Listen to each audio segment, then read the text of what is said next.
Buenos.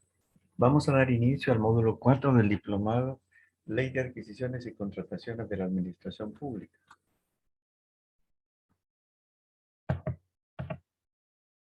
Los contenidos que vamos a desarrollar en esta ocasión son la Ley de Procedimiento Administrativo en cuanto a excepciones expresas a derogatoria. Luego, la capacidad para contratar, los impedidos para ofertar, un breve resumen del ciclo de compras públicas. Mostraremos un portal de Comprasal de tiempo atrás, una captura de pantalla. Quien quiera ingresar, pues encontrará la página actualizada, pero queremos contrastar lo que estaba hace ya algún tiempo atrás para que vean cómo ha venido evolucionando. Plan Anual de Adquisiciones y Contrataciones, el PAC. Recuerdan que empezamos en el módulo 1 cuando en la etapa de planificación se abordó las responsabilidades de la unidad solicitante. Empezamos ahí a mencionar sobre el Plan Anual de Adquisiciones y Contrataciones. Haremos una descripción breve de los pasos con el que se estructura este PAC, los pasos previos, la elaboración del mismo, el contenido y el carácter público del PAC. Se trata pues de fondos públicos. Luego estaremos abordando el escenario de declarar desierta la licitación o concurso, que no necesariamente obliga a iniciar un nuevo proceso.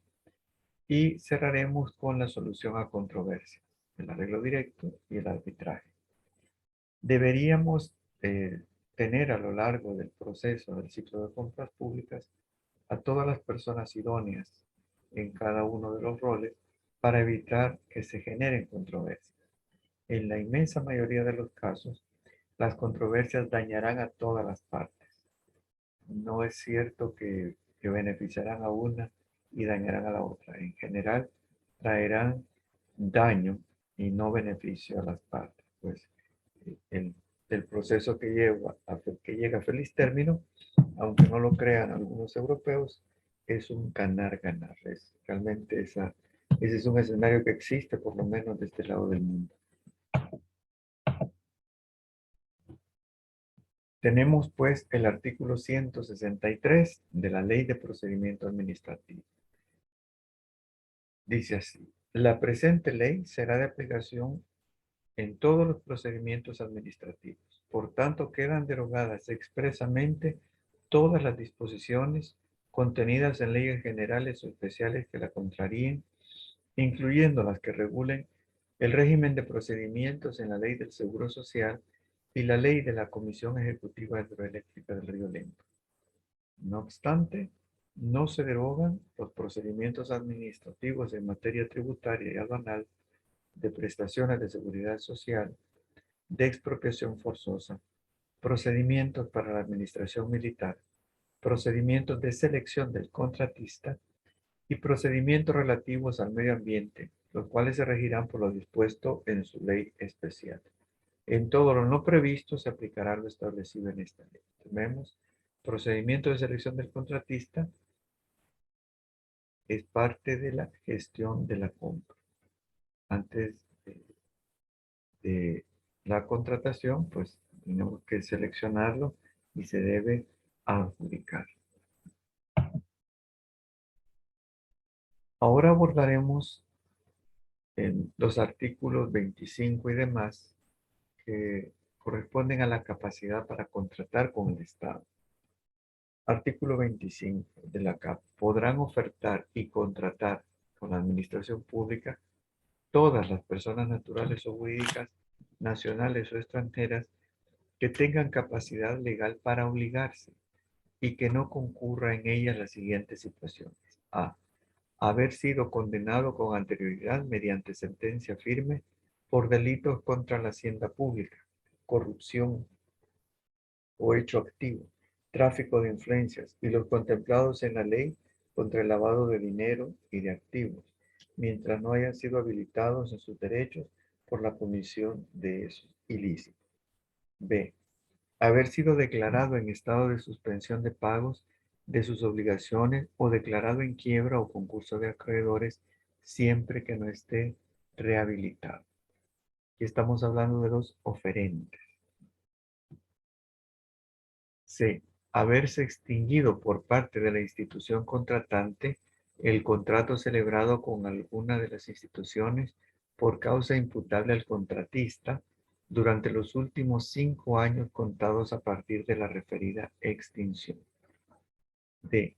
Estar insolvente en el cumplimiento de las obligaciones fiscales, municipales y de seguridad social. E.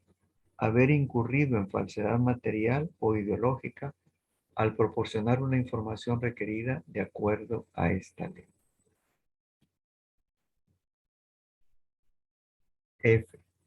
En el caso de que concurra como persona jurídica extranjera y no estuviere legalmente constituida de conformidad a las normas de su propio país, o no haber cumplido con las disposiciones de la legislación nacional aplicables para su ejercicio o funcionamiento.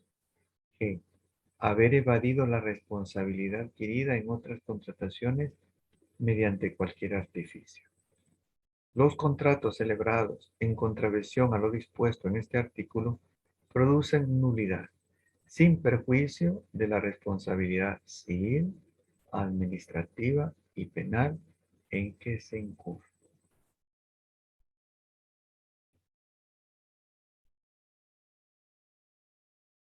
Ahora, impedidos para ofertar, el artículo 26 de la CAP abordará a diferentes funcionarios e instituciones que no pueden ofertar.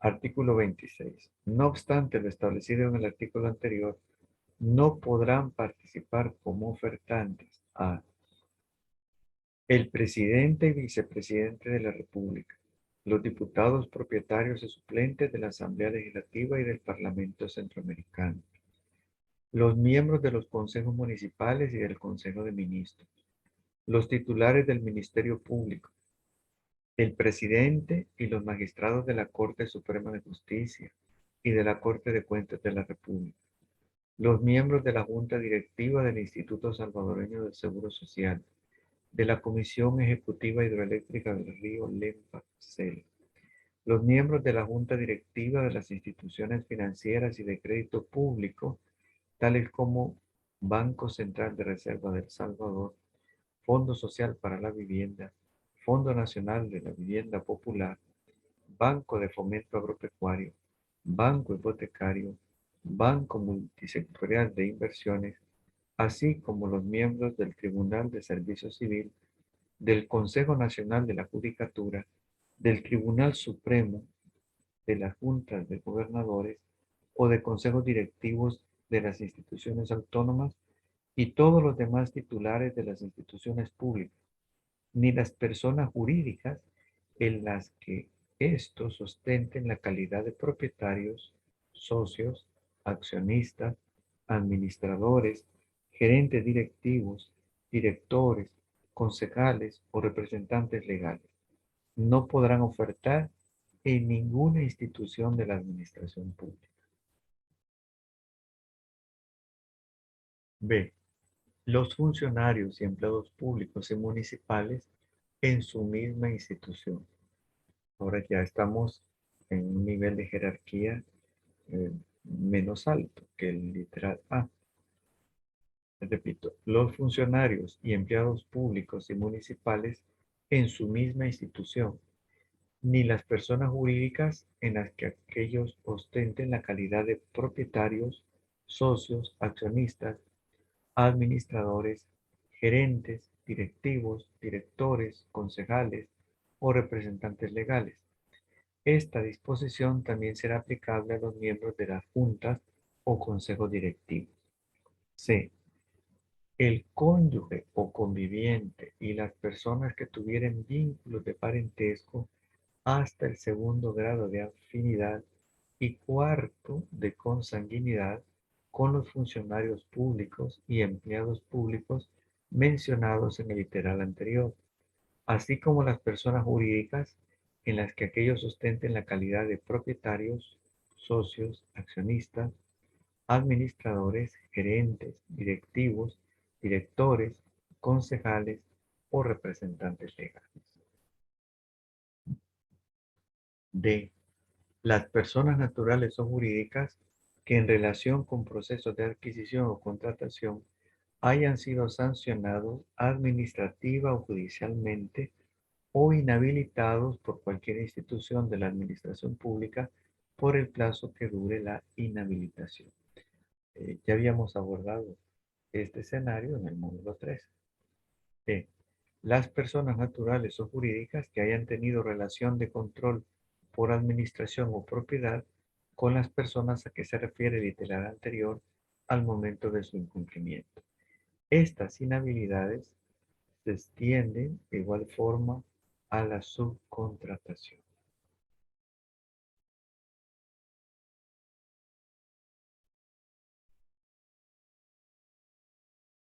Hemos recorrido pues este ciclo de compras públicas desde la planificación hasta la liquidación. En el módulo 3 ya abordamos algunos escenarios donde se presentaban inconvenientes para el feliz término del proceso. El día de hoy también pues abordaremos el caso en la etapa de gestión de la compra donde se declara desierto y cómo, qué ruta se establece la ley para llevar el proceso a feliz término. Lo clásico era el siglo pasado que la licitación desierta era aquella en la que no se presentaba ninguna empresa oferente, donde no había oferta, pero también se establecen otros escenarios por los que se puede declarar desierta. Esa es una facultad de los titulares. Aunque hay ofertas, aunque la comisión evaluadora de ofertas recomiende que se adjudique a alguna empresa, los titulares podrán hacer su propia valoración y mediante resolución razonada podrán declarar desierto el proceso.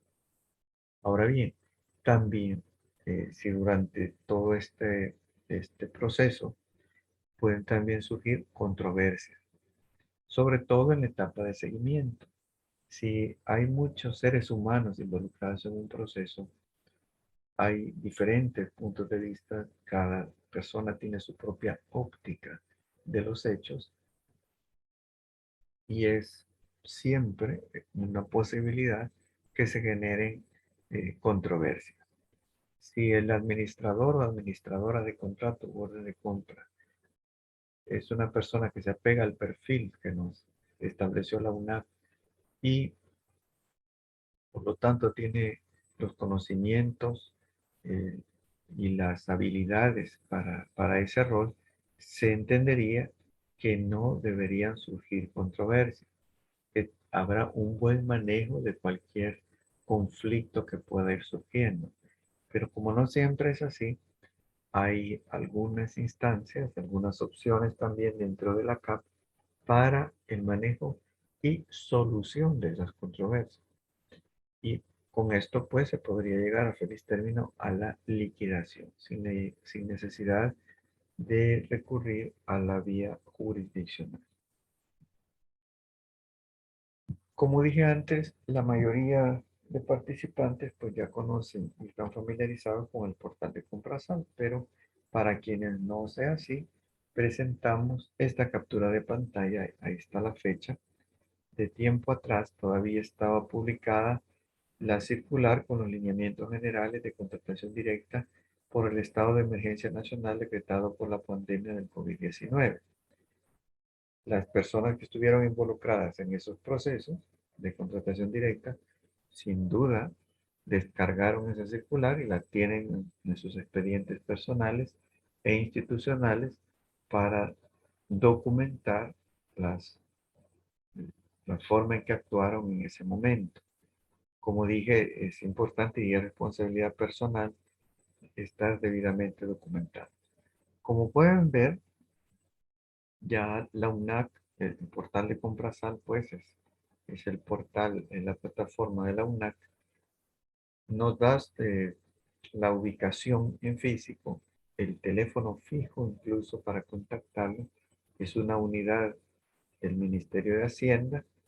En otros países las unidades similares o equivalentes a la UNAC tienen un edificio propio, pues tiene una gran importancia la gestión del gasto público, la aplicación de las leyes de contratación del Estado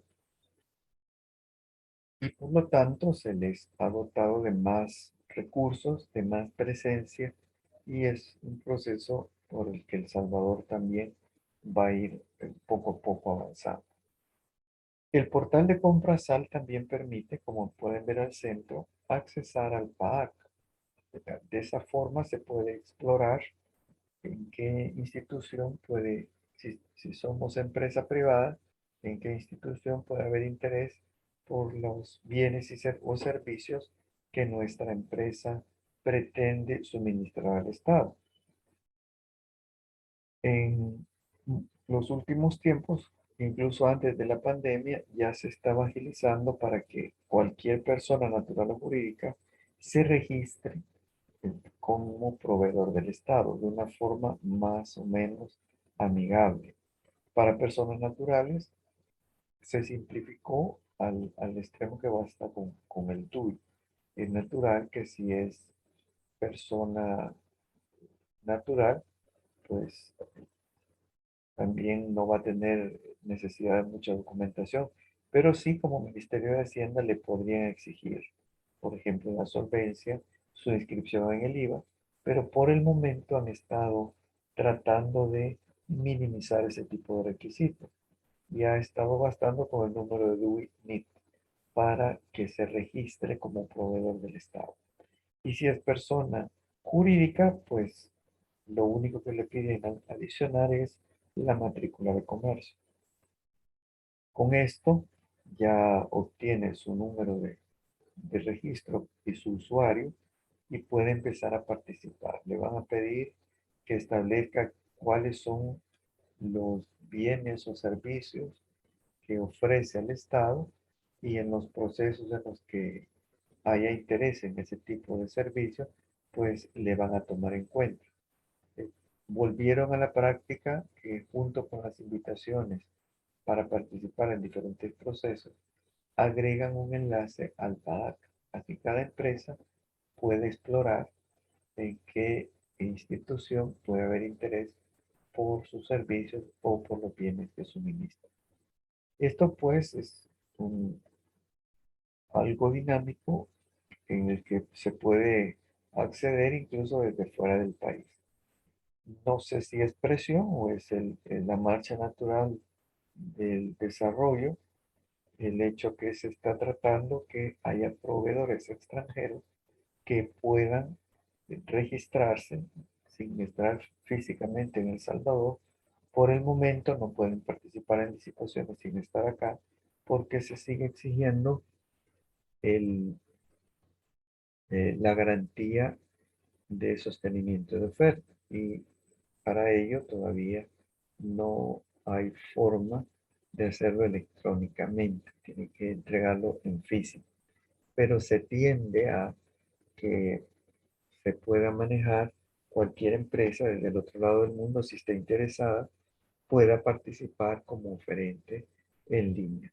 Es un proceso, obviamente, habría que adecuar las leyes, por eso hubo una propuesta de reforma de la LACAP que retiró ya la UNAC, se presentó en la Asamblea Legislativa en su momento, posiblemente la estén actualizando y se pretendía pues que se desarrollen los procesos mediante las TICs a través de un teléfono inteligente. Eso es algo que no existía en el año 2000 cuando se decretó la LACAP y por lo tanto no se toma en cuenta. La LACAP no está preparada todavía para estas tecnologías cambiantes.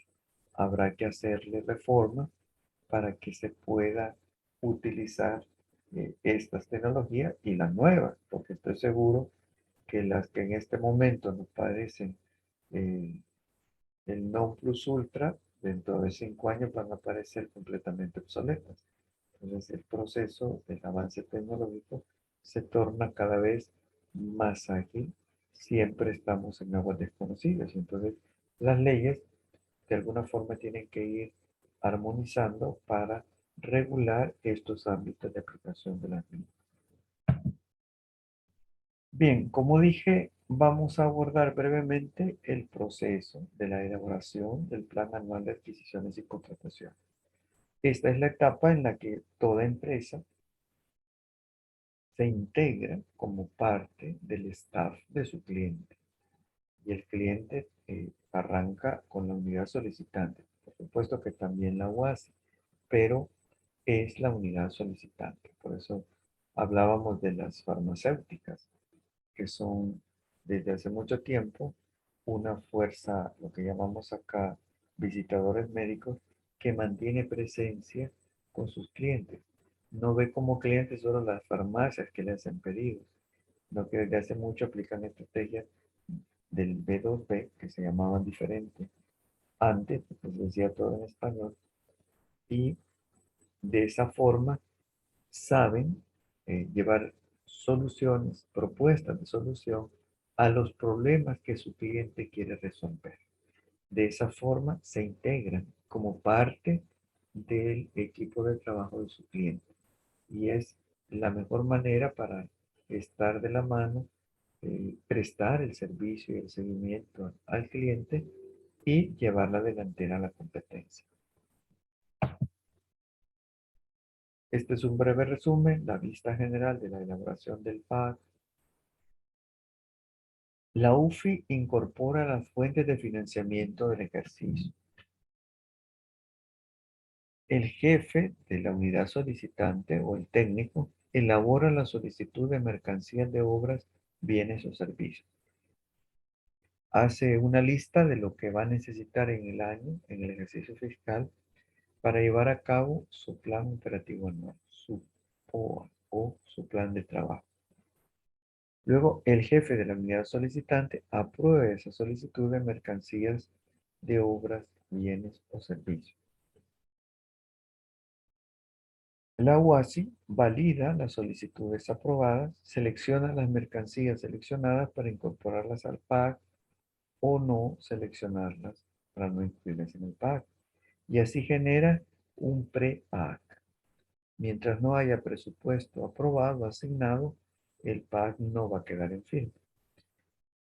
La UASI agrupa bienes o servicios y define procesos por forma de contratación, si corresponde a una libre gestión, a un concurso público, a una licitación pública.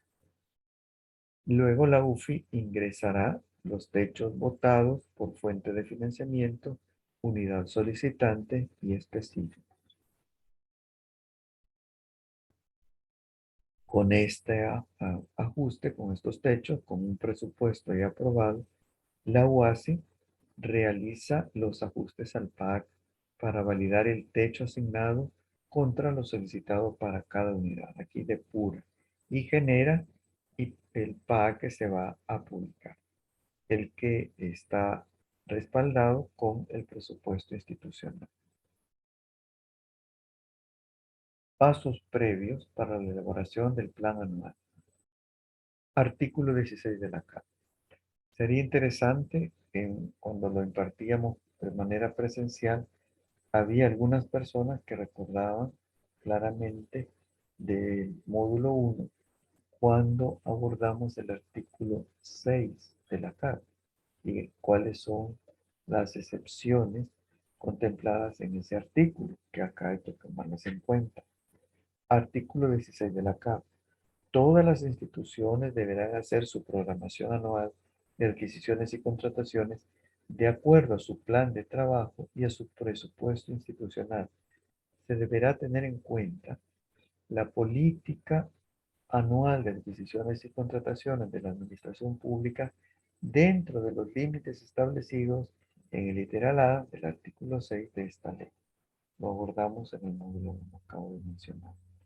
Los estudios de preinversión que se requieren para definir la factibilidad técnica, económica y ecológica en la realización de una obra. La calendarización física y financiera de los recursos necesarios para su ejecución, los gastos de operación y los resultados previsibles. Ya antes lo habíamos mencionado, y muchos participantes pues lo saben, el presupuesto que se aprueba no es un depósito bancario. El presupuesto es una ley que faculta a la institución para utilizar ciertos recursos en determinadas fines, acciones. Y las funcionarias y funcionarios tendrán que rendir cuenta del manejo de sus fondos, porque son fondos públicos, son propiedad de todas las salvadoreñas y salvadoreños. En este mismo presupuesto se establece la fuente de financiamiento, no solo cuánto se va a invertir, sino que cuál es la fuente de la que se van a obtener los recursos. Y por ello se calendarizan, porque no se tiene todo ese dinero disponible la primera semana de cada mes de enero, sino que dependerá de la fuente, si son fondos propios, si el Fondo General de la Nación, si es un préstamo, si es una donación, quedará pues ahí establecido.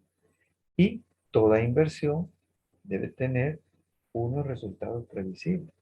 Deberá haber una población beneficiada, si no, no tiene sentido el uso de esos fondos públicos. Y si hay falta de probidad en el uso de los mismos, pues tendrán que rendir cuentas aquellas funcionarias y funcionarios que tuvieron bajo su responsabilidad el manejo de esos fondos. Artículo 17 del RELACAP. Las instituciones que requieren realizar estudios o proyectos previamente verificarán en sus archivos, uno de otras instituciones, si existen estudios o proyectos similares sobre la materia de que se trate. Para tales efectos, se verificará también el registro correspondiente. En el supuesto que se advierta su existencia y se compruebe que los mismos satisfacen los requerimientos de la institución, no procederá la contratación de ese estudio, con excepción de aquellos trabajos que sean necesarios para la adecuación, actualización o complemento del estudio.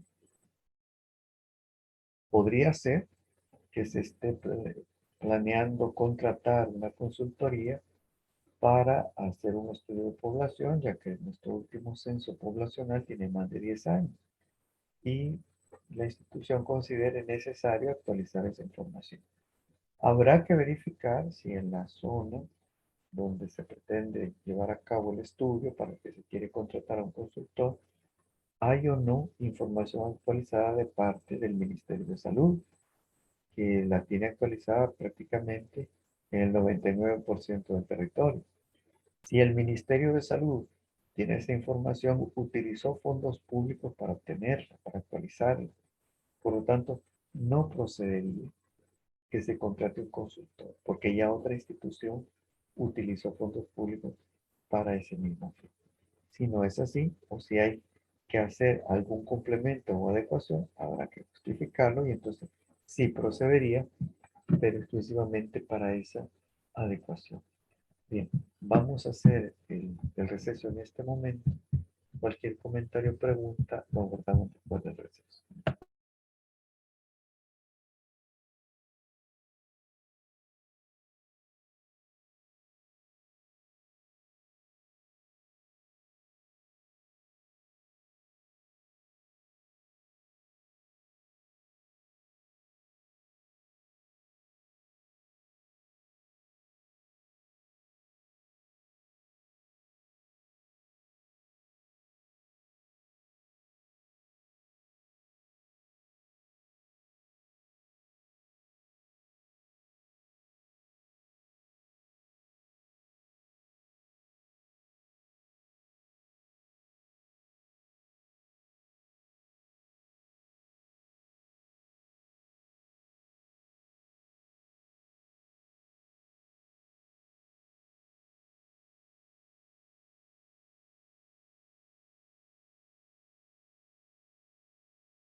Bien, vamos a continuar.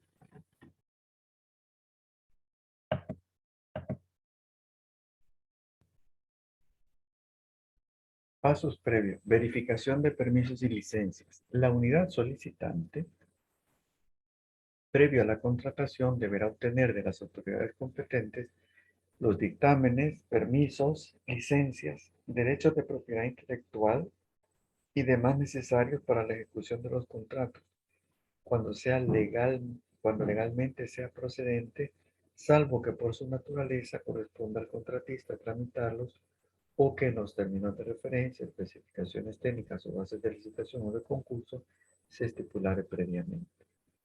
En general, es la unidad solicitante la que deberá tramitar los permisos de licencia. En los casos, por ejemplo, del diseño de una obra, deberá ser el diseñador a quien no se le debe liquidar hasta que se obtengan los permisos correspondientes.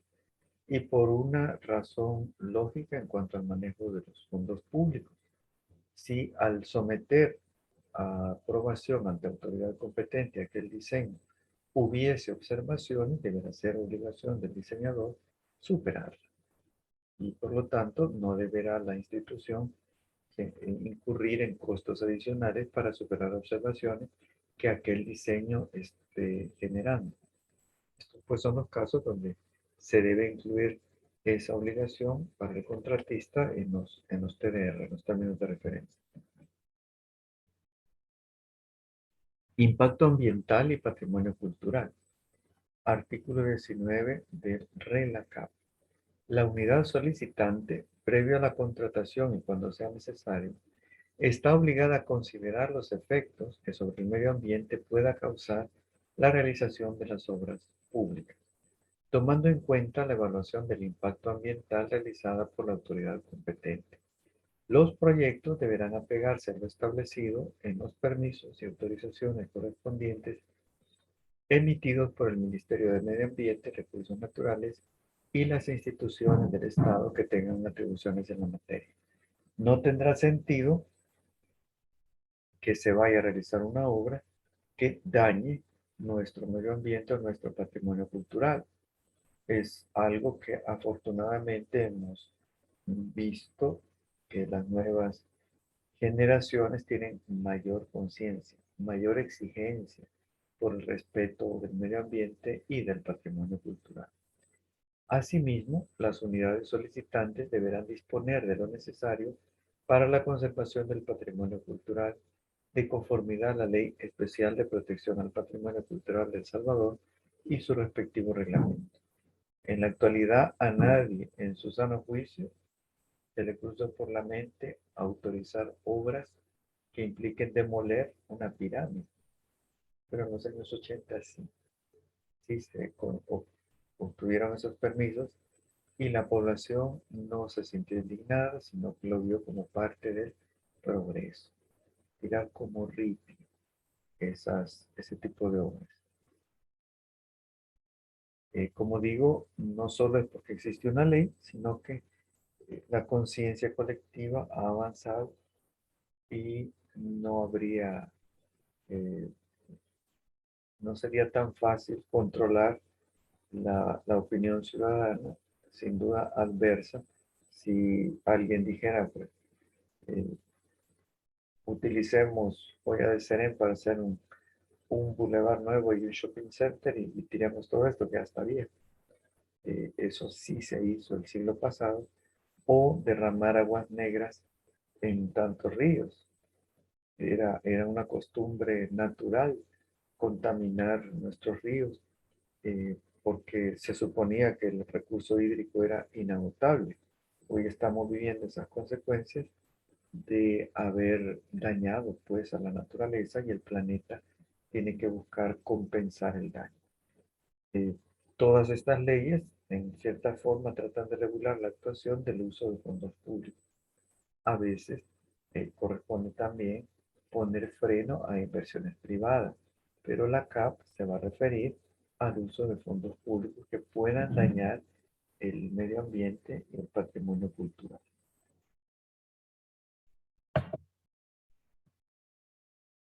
Artículo 14 del RELACAP. La elaboración de la programación anual de adquisiciones y contrataciones institucionales estará a cargo del jefe o jefa UASI en coordinación con la UFI, con la Unidad Financiera Institucional, tomando como base el proyecto de presupuesto que la institución para el ejercicio siguiente con que se cuenta la fecha de la elaboración del programa. Al ser aprobado el presupuesto, se realizarán los ajustes que correspondan a la programación anual. Ya vimos que hay un pre-PAC y que una vez que hay presupuesto aprobado, pues se hacen los ajustes correspondientes. Lo que se trabaja es de una forma similar a la elaboración del presupuesto. Así como la unidad de presupuesto concentra todo lo asignado a las unidades solicitantes y de ahí se genera el presupuesto institucional. De la misma forma, la UASI va a concentrar todos los PAC, digamos, de las unidades solicitantes para generar el consolidado de toda la institución y lo va a publicar en Comprasar. Sin perjuicio de lo establecido en el artículo 16 de la ley, para la elaboración de la programación anual, las instituciones deberán tomar en cuenta los aspectos siguientes. Los lineamientos emitidos por la UNAC para facilitar el manejo de la programación respecto al presupuesto. Las necesidades de obras, bienes o servicios requeridos en programas especiales de apoyo administrativo y de inversiones de cada institución. Los requerimientos de mantenimiento de bienes muebles e inmuebles que por su naturaleza así lo exijan. El costo estimado de las obras y de los bienes o servicios relacionadas con las mismas cuando se tenga elementos para determinar.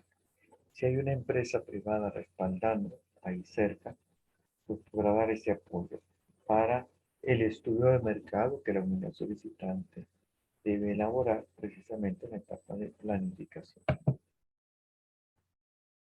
Los permisos, autorizaciones y licencias que se requieran para la realización de las diversas obras, cuando su tramitación y obtención corresponda a la institución contratante.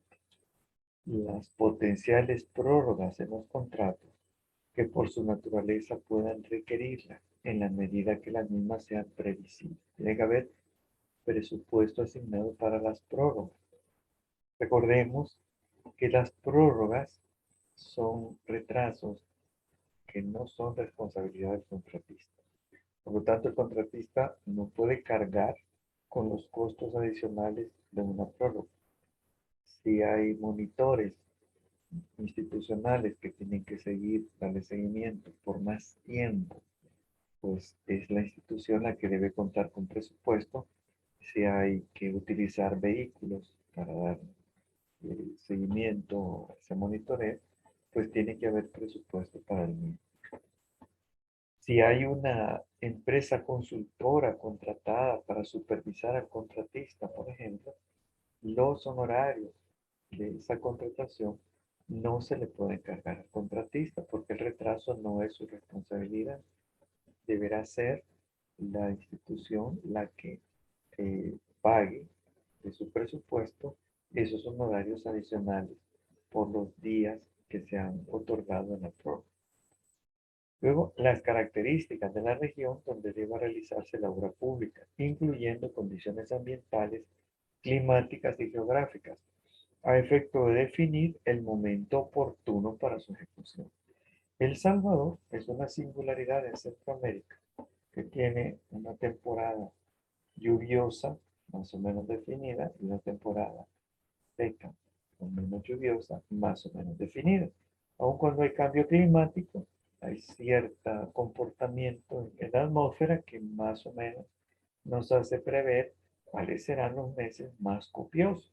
Y por lo tanto, como dice acá, tomar en cuenta condiciones ambientales, climáticas y geográficas, no se va a iniciar en el momento más desfavorable, sino que para ello la institución, la unidad solicitante programará la ejecución de aquellas obras o aquellas actividades en los meses del año que van a ser los más adecuados. Y al mismo tiempo lo va a armonizar tomando en cuenta la disponibilidad presupuestaria.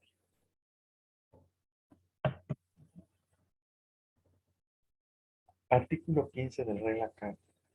En la programación anual de adquisiciones y contrataciones, la institución incluirá por lo menos los siguientes datos para cada adquisición: tipo o clase de obra, bien o servicio por adquirido o contratar según el caso; valor estimado de los bienes, servicios y obras que se van a adquirir o contratar; el mes estimado de adquisición o contratación en el cual se prevé formalizar la misma; la fuente de financiamiento y cualquier otro requisito o especificación establecida o requerida por la UNAM en los formatos que se remitan para tal efecto en los términos de la ley y el presente reglamento. Luego, las personas que trabajan o hemos trabajado en la administración pública, pues estamos más familiarizados con esta lista que se presenta, pero lo hemos querido incluir porque también vamos a hablar sobre el código de la ONU. Y vemos el tipo de presupuesto, también acá nos establecen la fuente del financiamiento y el código de la ONU. Es un código que utilizan todas las naciones adscritas a ese sistema. No es ninguna teoría conspiratoria. Desde hace muchos años, El Salvador utiliza los códigos de la ONU. Es código que servirá para dar seguimiento, trazabilidad desde cualquier parte del mundo hasta El Salvador o desde El Salvador hacia cualquier parte del mundo. Y de esa forma se utilizará el mismo código para los mismos materiales, el mismo producto. Puede haber códigos hijos, códigos nietos, creo que hasta códigos bisnietos, y se expresa en español, también se expresa en inglés, principalmente acá en nuestro medio. Eh, es importante pues estar familiarizado. Las empresas que importan productos pues sabrán cómo orientarse, que la gente aduanal, el fabricante, la naviera, todas las empresas involucradas o instituciones involucradas en el proceso para cerrar el negocio, pues ya deberán conocer el sistema.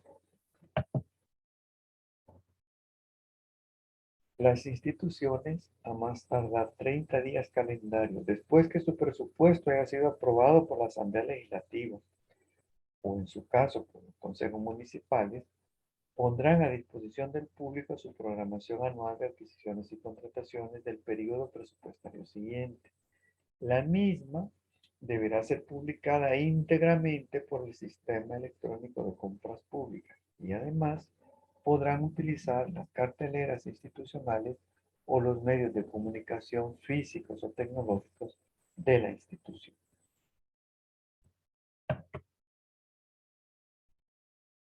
Carácter público de la programación anual de adquisiciones y contrataciones. El carácter público de la programación no implicará compromiso alguno de adquisición o contratación y podrá ser modificado sin responsabilidad alguna para la institución. Si durante el seguimiento de la ejecución de la programación anual de adquisiciones y contrataciones se realizan modificaciones a la programación, estas deberán ser publicadas trimestralmente en el Sistema Electrónico de Compras Públicas y además se podrán utilizar los mismos medios enunciados anteriormente. Si en el PAC la institución ha publicado que para el mes de mayo realizarán una compra de un producto perecedero que no se fabrica en el país, las empresas interesadas deberán tomar en cuenta esta disposición, que importarán con antelación, obviamente, para estar listas al momento que se les adjudique. Pero si fuese un producto perecedero y por cualquier motivo la institución reprograma del mes de mayo para el mes de septiembre, no habrá responsabilidad alguna para la institución. Todavía no hay responsabilidad mientras no haya adjudicación y contratación.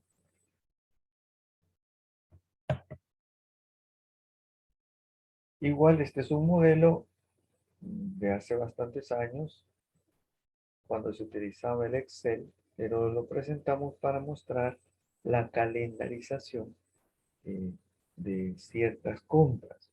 Nos vamos a referir a la fila, a la cuarta fila, el correlativo 44. Ahí pueden ver el específico presupuestario, el código de la ONU, dice productos de papel.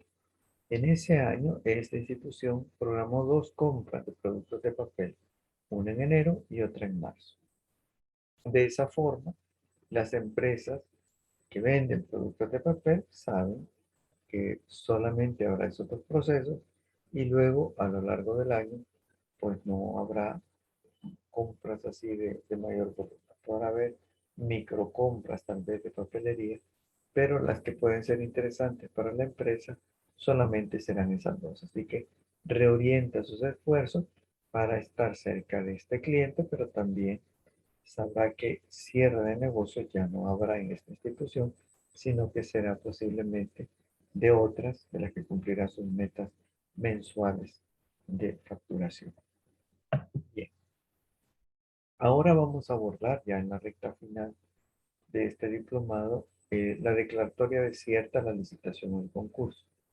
Antes de desarrollarlo, quiero aprovechar mencionar que hay personas, participantes, que todavía no han enviado ni una tarea y otras personas que no las han enviado todas.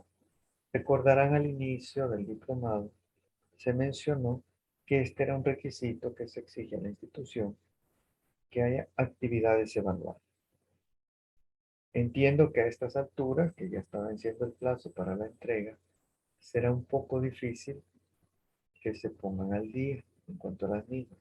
Por lo tanto, podría haber una opción de hacer una sola actividad. ¿Y en qué consiste? Si alguien considera que ya no va a salir a tiempo para entregar las tareas, ya que no puedo esperar más allá del miércoles de la semana próxima, lo que les rogaría es que me envíen un correo en el que me podrían solicitar un cuestionario. Un cuestionario que no tardará más de 20 o 30 minutos en contestar y que sustituye a las tres tareas, un solo cuestionario como una sola actividad. Les sugiero pues a las personas que no han enviado ni una tarea que tomen esta opción, pero no la puedo imponer, sino que me la tienen que solicitar vía correo y yo responderé ese correo con un enlace para que llenen ese cuestionario. Bien, aproveche pues este momento porque vamos a entrar ya en temas distintos y obviamente ya estamos cerrando los contenidos. Declarar desierta la licitación o el concurso. Artículo 56. Concluida la evaluación de las ofertas, la Comisión de Evaluación de Ofertas elaborará un informe basado en los aspectos señalados en el artículo anterior, en el que hará al titular la recomendación que corresponde, ya sea para que acuerde la adjudicación respecto a las ofertas que técnica y económicamente resulten mejor calificadas o para que declare desierta la licitación o el concurso. Cuando la autoridad competente no aceptare la recomendación de la oferta mejor evaluada, deberá consignar y razonar por escrito su decisión y podrá optar por alguna de las otras ofertas consignadas en la misma recomendación o declarar desierta la licitación o el concurso. Esta es facultad de la autoridad competente, del o de los o de las titulares. ¿Qué ocurre si solamente hay un participante? Si solo una empresa presenta oferta. Y acá es importante que nos quitemos esta mentalidad de las tres ofertas, ¿no? La ley establece desde hace muchos años el escenario para un participante. Artículo 63 de la Carta. Si a la convocatoria de la licitación o del concurso público se presentare un solo ofertante, se dejará constancia de tal situación en el acta respectiva. Esta oferta única será analizada por la Comisión de Evaluación de Ofertas para verificar si cumple con las especificaciones técnicas y con las condiciones requeridas en las bases de licitación o de concurso en su caso. Si la oferta cumpliere con los requisitos establecidos y estuviere acorde con los precios del mercado, se adjudicará a esta la contratación de que se trate. En el caso que la oferta no cumpliere con los requisitos establecidos, la comisión procederá a recomendar, declarar desierta y proponer realizar una nueva gestión.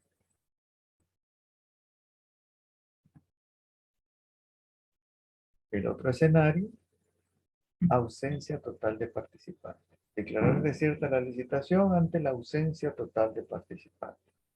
Artículo 64. Aquí no habrá necesidad que la comisión evaluadora de ofertas aplique ninguna evaluación porque no habrá ofertas que evaluar. Artículo 64 de la Carta. En el caso que a la convocatoria de la licitación o de concurso público no concurriere ofertante alguno, la Comisión de Evaluación de Ofertas levantará el acta correspondiente e informará al titular para que la declare desierta, a fin de que promueva una segunda licitación o un segundo concurso público. Artículo 64 bis de la Carta. Trámite de licitación o concurso público por segunda vez. Declarada desierta una licitación cualquiera para el segundo llamado a licitación o concurso público. La base de licitación o concurso podrá modificarse dentro del marco que establece la presente ley, siempre que no implique modificación del objeto contractual. Desde el módulo 1 estamos insistiendo. Desde la etapa de planificación, la unidad solicitante definirá el objeto contractual y será prohibido modificarlo. No están facultados los titulares a modificar el objeto contractual. No, que no implique, dice acá, una modificación del objeto contractual previamente establecido en la base. Dichas modificaciones deberán ser autorizadas por la autoridad competente para aprobar base. Cuando la convocatoria sea declarada desierta por primera vez, las empresas participantes tendrán derecho a concursar en posteriores convocatorias, obteniendo las nuevas bases de licitación sin costo alguno. La pandemia nos dejó más familiarizados con el uso de la vía digital, pero todavía hay muchas empresas que desean tener en físico los documentos y prefieren comprar.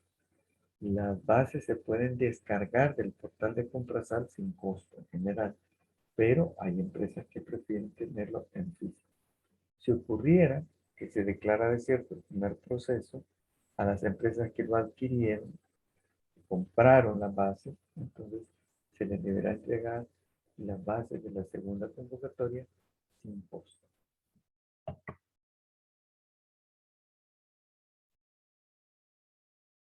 Declarar desierta la licitación al concurso. Declaración desierta por segunda vez. Artículo 65 de la Carta. Siempre que en los casos de licitación o de concurso público se declare desierta por segunda vez, procederá la contratación directa. No dice hecho. Acá vamos a recordar el artículo 72 de la Carta. La contratación directa solo podrá acordarse al concurrir alguna de las situaciones siguientes. Nos atañe el literal F. Si se declara desierta por segunda vez una licitación o concurso, procederá la contratación directa, aunque sean millones, por paso del favor. Con esto, pues, ya nos encaminamos a la última parte de nuestros contenidos, la solución de controversia. Abordamos el título octavo, solución de controversias, el capítulo 1, arreglo directo y arbitraje. Resolución de diferencias. Artículo 161 de la Carta. Para resolver las diferencias o conflictos que surgieren durante la ejecución de los contratos, se sujetará a sede judicial, salvo pacto expreso de sometimiento a métodos alternativos de resolución de conflicto, en cuyo caso se observará la ley de la materia con las excepciones que a continuación se enuncian. Ahí está el llamado en los numerales 8 y 9. Les dejo pues los diarios oficiales correspondientes. Definición de arreglo directo. Artículo 163 de la Carta. Por el arreglo directo, las partes contratantes procuran la solución de las diferencias sin otra intervención que la de ellas mismas. Sus representantes y delegados especialmente acreditados, dejando constancia escrita en acta de los puntos controvertidos y de las soluciones en su caso. Es decir, directo entre la empresa y la institución, sin que medien nada. Ahora es importante dejar en acta los puntos controvertidos. Una controversia no es que nos caímos mal, nos caímos bien y cuando nos vemos nos peleamos, ¿no? Sino que puntos que resolver. ¿Dónde está la controversia? ¿En qué consiste? ¿Cuáles son los puntos para resolverlo? ¿Cuáles son las soluciones? Por eso se deben sentar las partes y hallar una solución. Llevar propuestas. Si recuerdan, había en el perfil del administrador de contrato debe ser una persona que tenga conocimiento sobre gestión y solución de conflictos. Pues, es muy importante pues que se resuelva el conflicto. ¿Cuándo recurrir al arbitraje? Agotado el procedimiento de arreglo directo, si el litigio o controversia persistiera, las partes podrán recurrir al arbitraje. Solicitud del arreglo directo. Artículo 164 de la Carta. Cuando una de las partes solicitara el arreglo directo, dirigirá nota escrita a la contraparte, puntualizando las diferencias y solicitará la fijación del lugar, día y hora para deliberar. Asunto que deberá determinarse dentro de los 15 días siguientes a la recepción de la solicitud. Recibida la comunicación que solicite el arreglo directo, se convocará por escrito al solicitante para fijar el lugar, día y la hora que se refiere el inciso anterior. La otra parte podrá introducir los puntos que estime conveniente.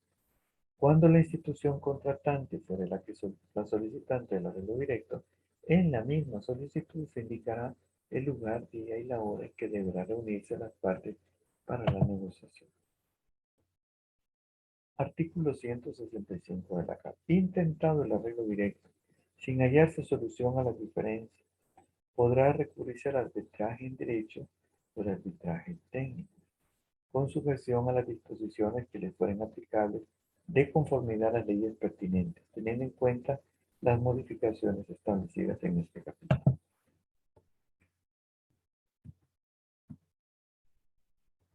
El convenio arbitral deberá estar redactado por lo menos con los siguientes elementos. A. Designación del tipo de arbitraje. B. Número de árbitros y forma de elección. C. Elección del procedimiento arbitral, el cual podrá ser institucional o ad hoc. Una comisión nombrada por las partes. En el primer caso, se designará con claridad el nombre de la institución a cuya regla se someterá el arbitraje, pudiendo tratarse de instituciones nacionales o internacionales. D. Lugar a desarrollarse. E. En caso de arbitraje ad hoc, deberá también incluir plazos máximos para desarrollar el arbitraje y determinación de quién paga la remuneración de los árbitros. Los árbitros deberán reunir los siguientes requisitos.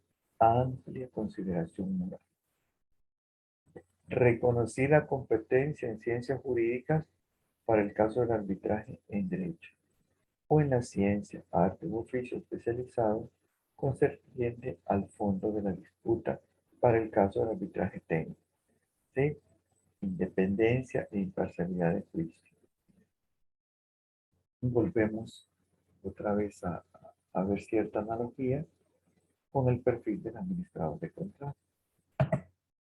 Laudo arbitral. Artículo 169 de la Carta. En el caso de arbitrajes institucionales contra el laudo arbitral que emitieren los árbitros, no cabrá recurso alguno, excepto el de nulidad. Bien, este ha sido los contenidos para este módulo. No sé si alguien tiene algún comentario o pregunta.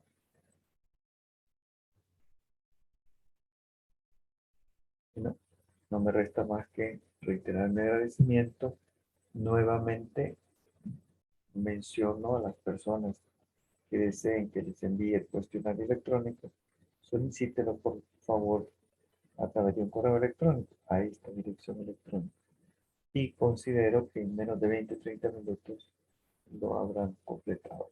Todavía si alguien tiene alguna dificultad para hacerlo, escríbame para que lo supere. Bien, no me resta más que agradecer su atención y desear lo mejor a ustedes y sus familias.